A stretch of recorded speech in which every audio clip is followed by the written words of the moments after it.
од 28.3.2011 година е почнат со градење на објектот, а со законот за легализација можеле да се легализираат само објекти што се изградени на 3.3.2011 година. Значи, постапување на законот објектите не можеле да се легализираат. Туку напротив овде плюс имаме узурпација на имот. Во дел од имотот ние имаме право на владење, во дел од имотот имаме објекти кои што по легализација ги исполнувавме условите на приватизација. А целиот објект се изгради поради тоа што инспекторите од општина Чаир и Министерството не информираа дека донеле решение за останување, тие не дека не се острани објектот, но него напротив и дозволија на незаконски начин да се легализира. Но нормално со помаши на судот, каде што ние се обративме со тужба и баравме да се стави времена мерка во рок од 3 дена. Судот ги одовлекуваше времените мерки, се огласуваше за ненадлежен, и ако е судот надлежен за главното тужбено барање, тогаш е надлежен и за времената мерка. Значи би требало да имаме основ. Значи во договор со луѓе од општината, судии од основен суд и од апелација, со тоа што не ставија времена мерка, дозволија да се изгради објектот и на незаконски начин да се легализира. Иако спротивно од закон сето тоа го направија. Сомневате дека објектот се спомнува во бомбата што ја објави? Се сомневам, пошто има решение за останување, биле информирани сите надлежни органи, премиерот, Министерството за внатрешни работи, за транспорт и врски, министер за транспорт и врски, амбасадите на САД, ЕУ, ОПСЕ во Република Македонија и беа преку медиумите целата јавност информирана во тоа време и се сомневаме дека можда еден од објектите што се спомнува е и овој објект. Пошто како што гледате се работи за голема квадратура, се работи за објект што е деловен објект, а фактички лицето вади лична карта овде. Вие не можете ако имате објект деловен да кажете дека е објект за живење. Ако немате во имотен лист да кажеме дека на лице место има објект за живење, вие не може да промените адреса. Значи не се работи за едно фалсификување, за повеќе фалсификување и за повеќе злоупотреби на службената положба на овластени лица од општина Чаир, но и на други надлежни органи и судот. Како постапил судот по вашата жалба? Па ни се одбиваат сите жалби. Во моментот све што бараме ни се одбива и тоа без некако конкретен одговор. Едноставно не ги интересира ништо. Едната тужба ни се одби поради пасивна легитимација, иако лицата кои што ние ги посочивме, а ги легитимираше Министерството за внатрешни работи, значи самиот суд не почитува документ на Министерството за внатрешни работи.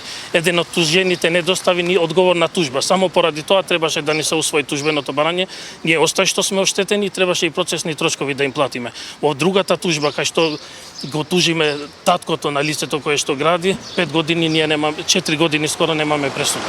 Значи никаква. А до која фаза во судскиот процес? Па веќе во главно рочиште, во први месец требаше да се заврши, ја прекинаа постапката, веќе 5 месеци ние немаме никаква пресуда, иако се работи за објект со времена мерка. После тоа ставија времена мерка, значи он не би требало да се одовлекува до бесконечност. До апелационен спомнавте тесто, така? И да, до апелационен не одби тужбата, иако ние спомнувавме членови на кои основ сметаме дека имаме право на тоа, едноставно ни една жалба не се прифаќа. А барате сега рушење на објект?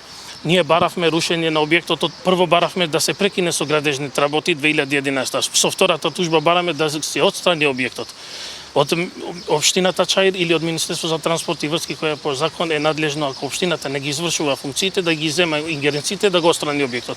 Иако сега ние не знаеме што бараме после 4 години, после толкавата штета, пошто ние со економско вештачење можеме да докажеме дека истиот објект за 4 години има нанесена штета поголема од градежната вредност на објектот. Значи не зборуваме за пазарна, за градежната вредност на објектот, кој што и така ние ги исполнувавме условите за приватизација на тоа земјиште по легализација на објектот. Колку квадратни метри узурпира овој објектот од вашиот имот?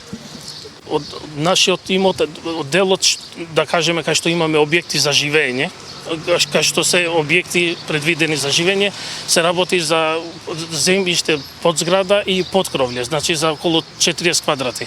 Но во делот кај што имаме право на владење, таму се работи за 67 метри квадратни, а целата парцела градежна е 187 метри квадратни. Значи, без проблем ние со легализација и со легализација на објектот и со приватизација на земјиштето под објектот ние ги исполнувавме условите за приватизација на тоа земјиште. Прво со законот 30% ако сме собственици преку дооформување и после тоа Министерството го промени законот и можевме и без проблем и со законот за легализација после да се стекнеме со правото на откупување на тоа земјиште. Но Политиката е навлезена тука? пак политиката, ние имаме информации дека може да се работи и за подкуп, но не можеме тоа да го догашеме. Иначе не би инсистирали до тој степен кога веќе знаат дека имаме правосилна извршна пресуда. Но сите тие работи ние не можеме да ги докажеме, посебно што и деталниот урбанистички план што е донесен овде е донесен спротивно од стандардите и правилникот за градба. Например, Министерство и општина Чаир, и градското собрание, и Министерство за транспорт и врски не можеле да донесат детален урбанистички план за деловни објекти во 187 метри квадратни, кога за објект за живење се предвидени минимум 300 метри квадратни. Значи, двете парцели од два ги исполнували условите и тоа што ние го баравме. И таму бевме измамени, ние учествувавме во јавна анкета, побаравме двете парцели да останат исти, но од објекти за живење да се пренаменат во деловни објекти. И ни беше речено дека ви е прифатено барањето. Кога веќе беше донесен планот, ние видовме дека е комплет друг план донесен, значи и таму бевме измамени. Значи, по основна, доколку би се изградил објектот, само по основна комунали и општината и државата имат штета. Друго е ако би се разработил тој објект, нови вработувања и други работи. Да. И за тоа имаме поднесено кривични пријави за непочитување на судска пресуда, за злоупотреба на службена положба и за фалсификување измама, пошто објектот... Која пресуда не е испочитувана? Нашата пресуда со која што сме добиеле право на службеност на тоа место, право на владење трајно. Значи, другата работа е што он и објектот што го легализира на незаконски начин. Само и од објект претворете го у пари, значи корупција. Значи 600 квадрати по нормална цена. Значи ќе видите дека се работи за огромна корупција. Друго е што он и факт со докази кои што да кажеме он побарал да се легализира објектот, иако не ги исполнувал условите за тоа. Значи самиот донел решение за да се руши, самиот знае дека е незаконски граден, а он го легализира. Значи во тоа не е мешан само градоначалникот, геодетското друштво, луѓе од државниот завод, за агенцијата за катастар на недвижности, кои што исто така не ја почитувале судската правосилна пресуда.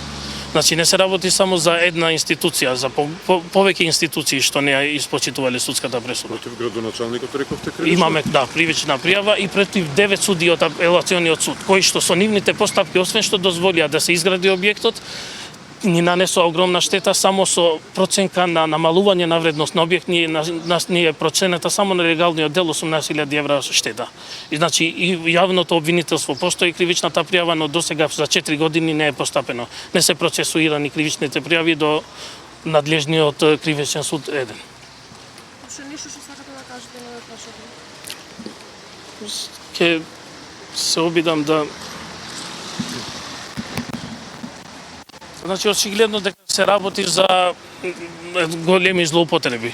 Што значи не се работи само за една кривично дел, само кривично дел до фалсификување измама неколку пати е сторено. Значи не може вие со законот за легализација е предвидено да поднесете лична карта, документи дека имате вода и струја и дека објектот е изграден по влегување на сила на законот. А вие кога веќе на лице место имате деловен објект, вие како ќе извадите од Министерство за внатрешни работи лична карта? Вие треба да имате имотен лист дека објектот е објект за живење. Значи вие не можете да кажете, вие може да имате едно живеалиште, престојалиште колку сакате, но не можете да кажете дека во деловен објект живеете. Значи очигледни злоупотреби кои и судот и другите институции ги толерираат и ништо не преземат досега, не водејќи смета за штетата што ни ја нанесуваат од промена на планот 6 години, 4 години веќе водиме спор во суд. Значи ние не можеме нашите објекти и да ги изградиме, ни да ги издадеме за наша намера едноставно. Тоа е целата работа што би сакал да докажам.